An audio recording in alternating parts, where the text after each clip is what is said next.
Alright, so this is carnivore diet for 30 days. I don't have a good before picture that I intentionally took.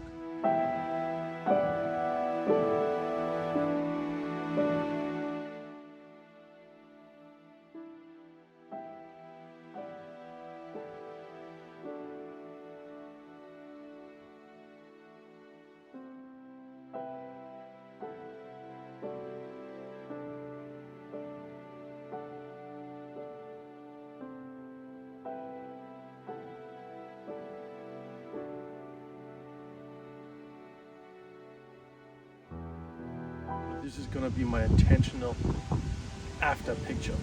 Alright,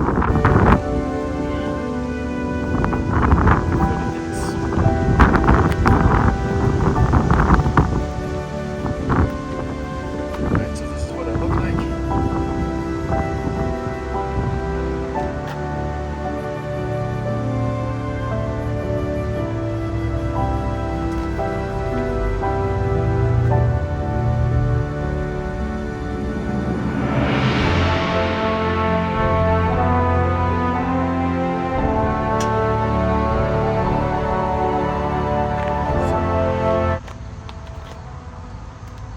I don't know, is there a difference?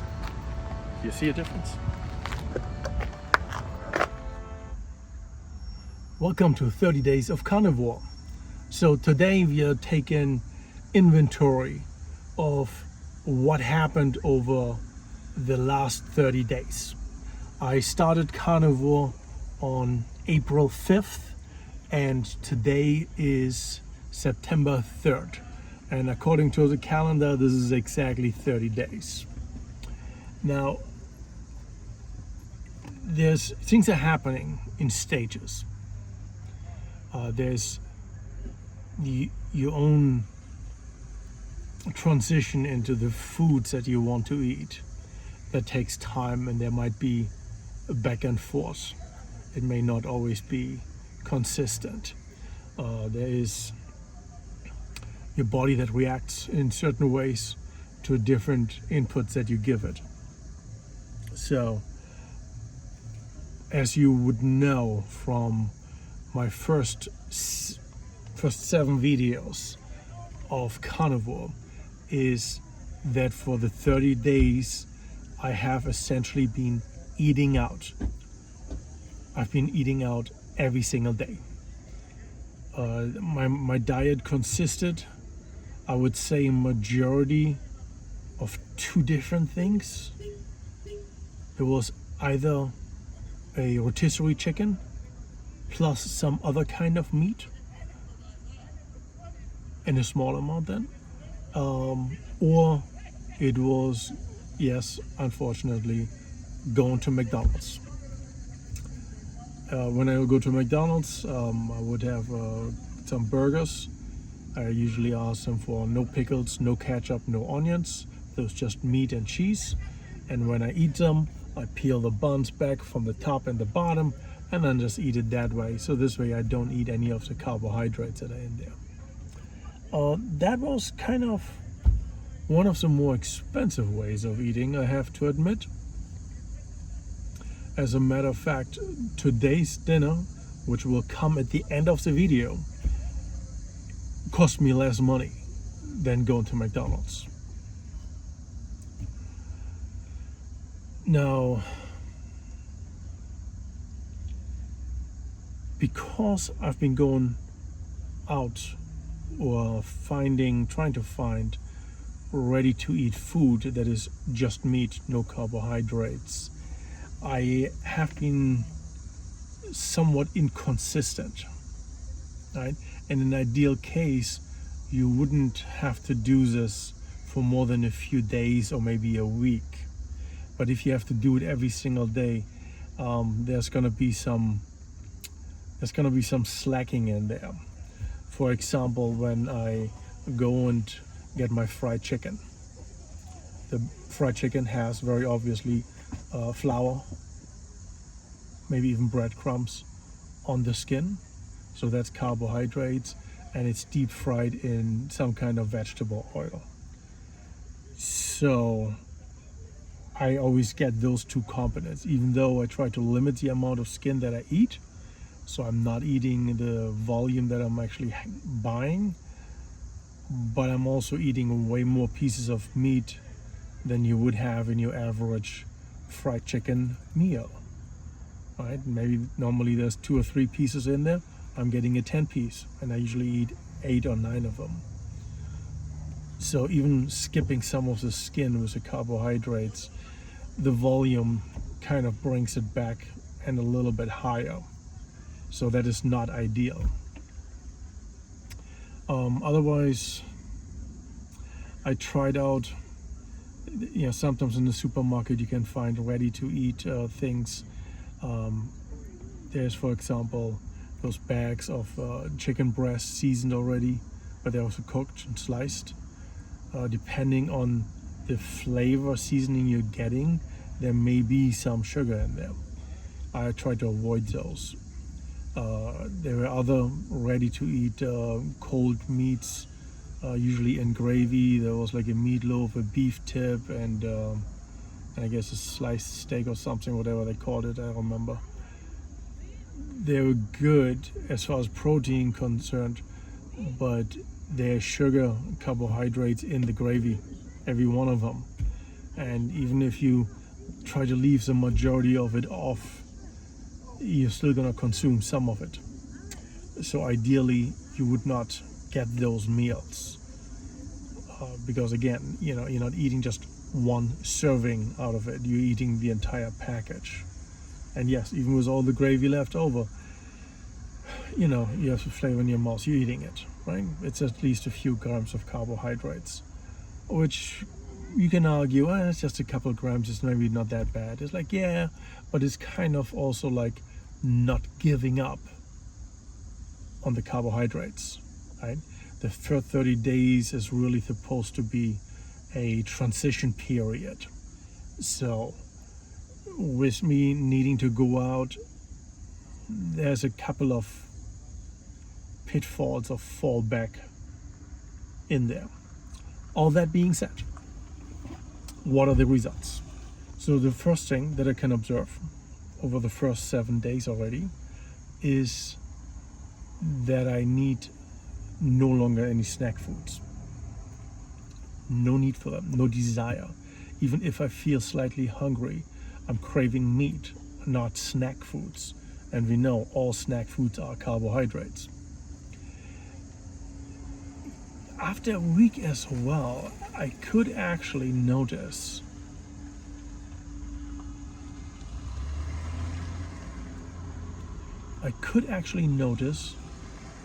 a loosening of the belt. I could also notice a lighter feeling in my stomach, my digestive system, right? It's not as oppressive and dragging me down and getting me tired. I mean, I'm still usually kind of tired after a meal, but that started to feel a little bit nicer, right? I eat until I'm stuffed, but it still doesn't make me feel stuffed the same way. And then progressively over the remaining 23 days really, more things happen. My digestive system obviously started to react to it. If I ate something that had a carbohydrate component, chances were I would get diarrhea for the day. Usually it lasts only 1 or 2 episodes. It comes fairly quick and then it's gone. It doesn't hang around like food poisoning or something. And this is literally your digestive system saying it like, hey, I really don't know what to do with this nonsense. I'm having an issue here. And that is a known fact, right? Some people go to a stage of being constipated, then to diarrhea, and then maybe constipated again, but maybe not as bad, then maybe diarrhea again, maybe also not as bad, and then it kind of like mellows out. And I kind of had things like this happening too. I I think I had diarrhea like maybe 3 times. And while it's uncomfortable, it's like I said, it's not like food poisoning. Totally manageable. Did I feel constipated? See, when you come from a standard diet, you expect to go to the bathroom. So if you don't, you feel you're constipated. I would say that now by day 30, I'm probably in a rotation of 24 to 36 hours for my digestion. Like I said, it was a diet with fallbacks, right? Or setbacks. So every 24 to 36 hours. So I've had days where I did not have to go. Not where I felt constipated. I just simply did not have to go. And why would I want to go to the bathroom if I don't feel like I need to go to the bathroom? Right? The volume is also significantly smaller. There's absolutely no question about it. Sometimes it really comes out like little cute little strings where you say like, seriously, this is what I needed to go to the bathroom for urgently. Right? But it's it's right there at the exit and it says like, hey, knock it on. Yeah, I want to go. So yeah, the volume definitely has decreased dramatically. So the frequency has decreased and the volume has decreased. And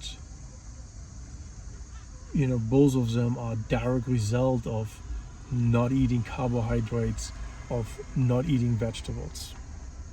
The more vegetables and carbohydrate starches you're eating, the more you put plant matter in your system that cannot actually be processed. It's like some people say, well, it's extracting nutrients from it and then it's just, passing on what it doesn't need or use or can't use. Yeah, that might be so. But the fact remains that the majority of what you as a normal person have in your toilet bowl at the end of the day, that is waste. Right? You're putting it on your plate, you're eating it, and it's coming out the other side. Right? When you eat meat, it just dissolves. There's almost nothing, when I say almost, there's almost nothing that your body doesn't digest. There's tiny amounts of the connecting fibers that hold the meats together.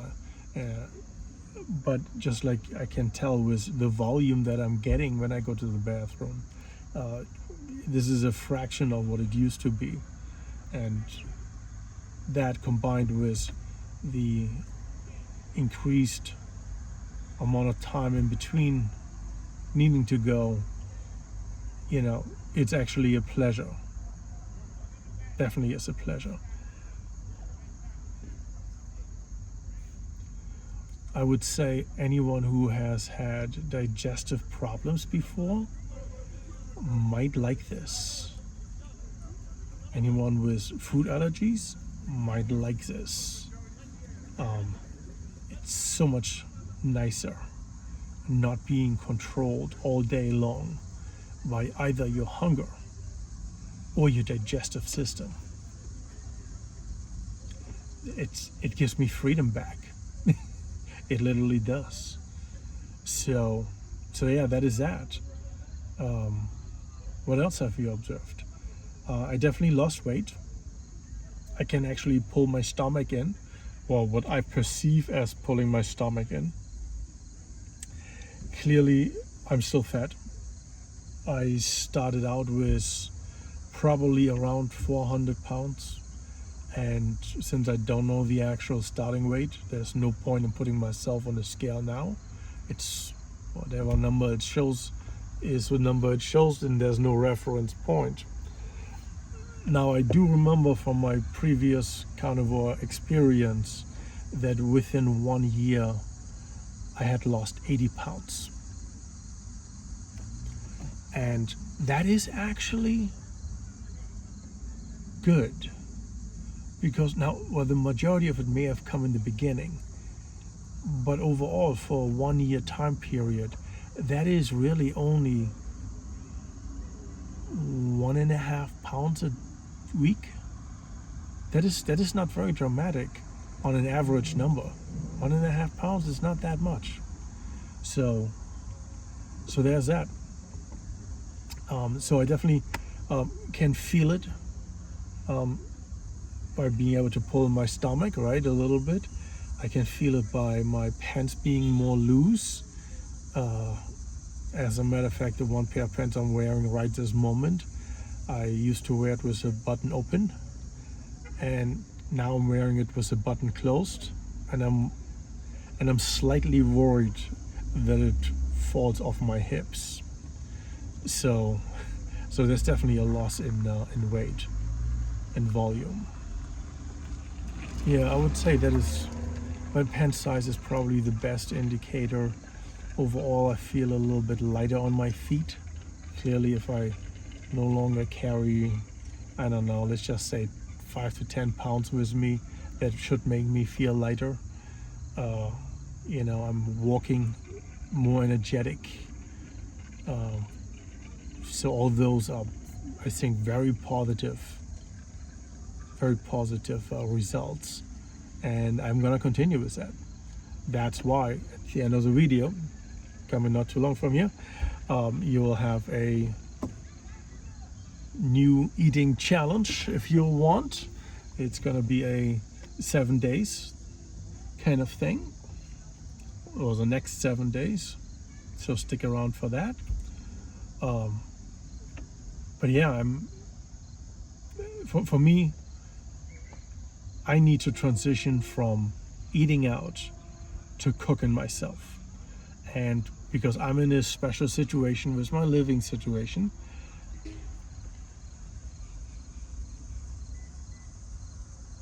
cooking has been a challenge for me up to this moment.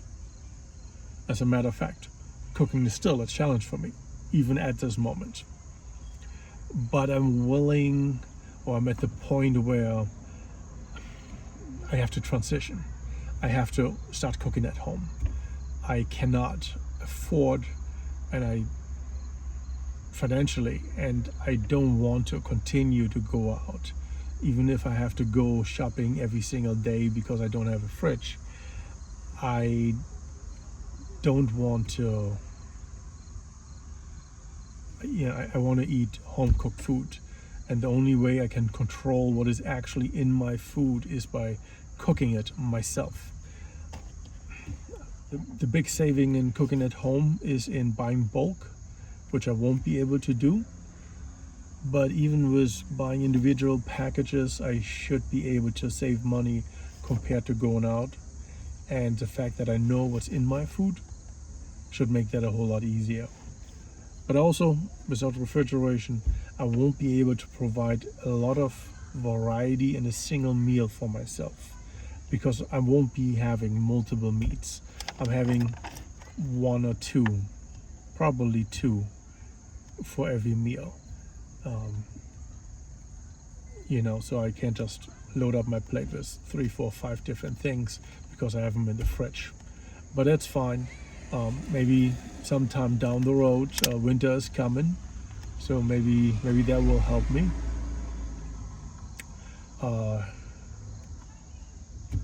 And this is it for 30 days of Carnivore. There are some results. You up front, you have seen the pictures. Obviously, they pretty much look the same.